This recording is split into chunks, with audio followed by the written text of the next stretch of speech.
ayun na nga guys, ang lodi natin na si Kalingap Edo is merong love sick. Nagkaroon ng love knot guys pagkatapos ng ang tawag nito, house blessing ni Viancy. Feeling ko baka mayroon na siyang nararamdaman ng mga araw na bago pa ang house blessing. Pero grabe kasi yung effort niya sa sa pagtulong kay Viancy para sa kung anong kailangang ayusin para preparations para sa annual ribbon cutting or sa house blessing ng bahay ni Viancy. Hindi matatawaran yung effort. Grabe yung suporta. Grabe, sobrang hands-on talaga niya. So, ando na yung siguro gabi na siya makakauwi or late na and kulang sa tulog. So, siguro ganun. Ganyan talaga. Pero, get well soon, Kalingap Edo. Anyways, hi wow life, another video, another share guys, another POV. So, ngayon guys, bago ang lahat, don't forget to support and subscribe Kuya Val Santos Matubang at na vlog Kalingap Rab at sa lahat ng team Kalingap. Syempre guys, salamat sa support at pagmamahal nyo sa aming mga Kalingap reactors.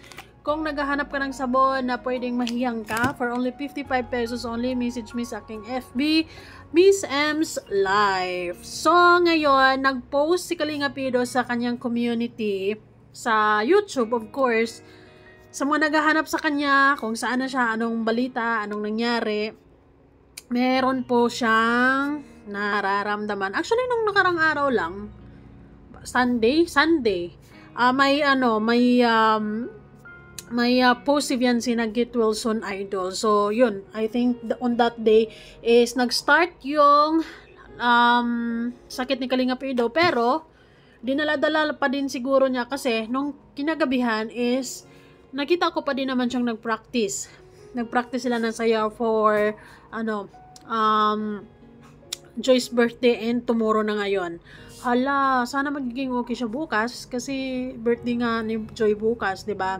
So hopefully mas magiging magaan yung pakiramdam niya. So antayin na lang natin ang kanyang pagbabalik live, 'di ba? So baka mga kailan maka Huwebes or Biyernes na siya makapag Ay, ang dami pa naman nilang gagawin.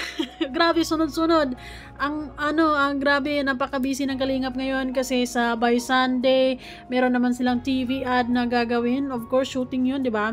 So, meron silang shoot na gagawin because he is, part of the Velvet Box. And I think, si Viancy is makukuha din. Hopefully. Anyways, ayun. At ito nga ang sinabi ni Kalingap Edo guys, para sa mga nag-aalala, huwag na kayong mag-aalala. Masama lang ang pakiramdam ng person, nagpapahinga lamang. Pasensya po, sabi nga niya, pasensya po sa mga naghahanap ng live sa gabi. Nagpapakondisyon muna po at medyo masama pakiramdam ng inyong Kalingap Edo. Salamat po, ingat. So yun, Kalingap Edo, huwag kang mag-alala. Okay lang ang mga supporters mo. Although nakakamiss yung live mo kasi syempre naging routine na yan ng mga EDC supporters, 'di ba? Pero syempre naintindihan namin, mas maganda yung makapagpahinga ka ng lubusan para naman mas maganda yung susunod na araw. Kasi within this week magiging busy talaga sila guys. From bukas, birthday ni Joy. Ay sana magiging okay siya bukas. Kasi sasayaw sila, 'di ba? Sana mawala-wala yung lagnat. Sana magiging maayos na pakiramdam. At kasi kapag yung severe lagnat, hindi ka pwedeng sumayaw nun kasi masakit ulo, 'di ba? Parang ang hirap-hirap gumalaw. Pero hopefully magiging maganda yung pakiramdam niya kasi nakapagpahinga naman siya. Hopefully buong araw today is nakapagpahinga siya at hindi na siya gumalaw or hindi na siya nag-scout. Kasi feeling ko si Kalingap Edo hanggat kaya pinupush. Tapos, hihinto na lang kapag hindi na talaga kaya. So, anyways, yun. Meron naman siyang update na pictures, guys. Naka-mask ang person. Nasa hospital ata, Nasa hospital ba to, guys? Or baka nagpapa-check up talaga. Baka, ano ba ang specific nararamdaman niya? Masakit lalamunan. Mostly naman talaga kapag masama yung pakiramdam mo. Ngayon, mostly ang dinadamdam ng mga tao ngayon, is ano, masakit lalamunan. Hopefully ay hindi yan malala, yung katulad ng may dengue, ganon. So I think parang nasa hospital si Kalinga Pido. Nabanggit natin ni Kalinga Prab kanina sa live niya. So ayun. And ayun na nga guys, ito yung sinasabi ko na nag-post nga si Viancy ng Get Well Soon Idol. So sino pa bang idol niya? Wala nang iba. Ang kanyang nag-iisang Lodi, ang kanyang nag-iisang busing. Ayun, ang kanyang nag-iisang busing guys. Pero syempre, okay lang yan Kalinga Pido kasi sabi nga ni Viancy, at least may poging partner. Hindi, kasi nag-shared post siya ng naka-iPhone nga, wala namang jowa. Pero, pasimpleng flex naman si Viancy dito. At sabi niya, at least may poging partner ay sana all. Si Viancy talaga, mararamdaman mo na he or she is very proud. Proud and loud siya kay Kalinga Pido. Kumbaga, yung paghanga niya kay Kalinga Pido talaga, yun yung isang bagay na talagang lagi niyang lagi niyang sinishare sa atin, di ba? Diyan ko nga actually mararamdaman lalo na kung gaano talaga niya hinahangaan si Kalinga Pido. So, okay. Ayun. So, hopefully, magiging okay ang lahat at makarecover agad-agad si Kalinga Pido and syempre kasi this week sobrang magiging busy sila kasi sinabi ni Kalinga Prab kanina lamang meron silang mga gagawin na mga bagay-bagay na aabangan natin. So hopefully ay makuha ni Kalinga Prab si Viancy para may kapartner si Kalinga Pido, di ba? Pero sabi naman niya kanina matutuwa daw tayo. So I think ayun na nga makukuha siguro si Viancy and I think they need, hopefully kailangan nila ng dalawa pa kasi isasama si Carla. So, andyan ang Danjoy, Edsy, at saka Jomcar at iba pang mga Kalingap Angels na napili nila. And actually, I think lahat naman siguro bibigyan nila ng or magiging bahagi ng velvet box, pero hindi lang sabay-sabay, 'di ba? Syempre kasi hindi kayang sabay-sabay. So, unti-unti.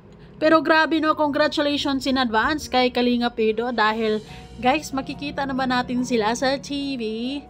Ay nako.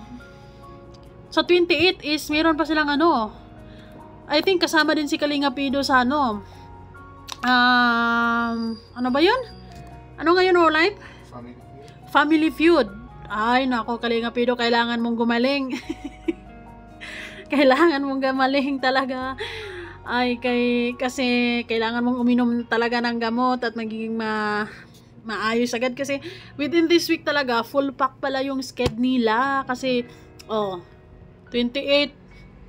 Family Feud tapos 30 meron silang ay 30 ba yun? 23 iba yung 30 sa 30 meron din pero sa Sunday is meron silang ganap so within this week nga actually so hopefully ay makarecover agad si Kalinga Pido para makasama siya sa lahat ng mga bagay na ito kasi importante din, di ba? Pero syempre, kapag hindi talaga kaya, ipagpaliban muna and hopefully, bukas is makapag-perform din siya sa sayaw na pinapractice nila.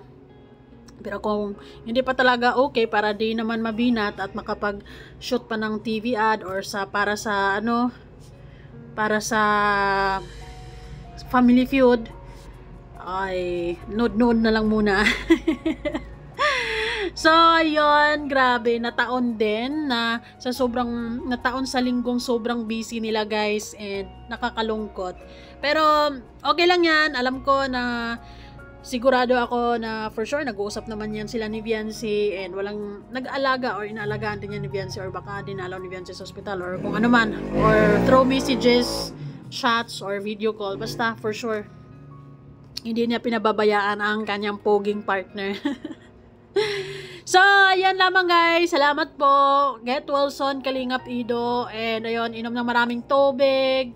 Ayun, kain ka sa tamang oras kasi baka isa yan sa mga naging dahilan. And syempre, ayun, wag na sigurong sobrang puyat.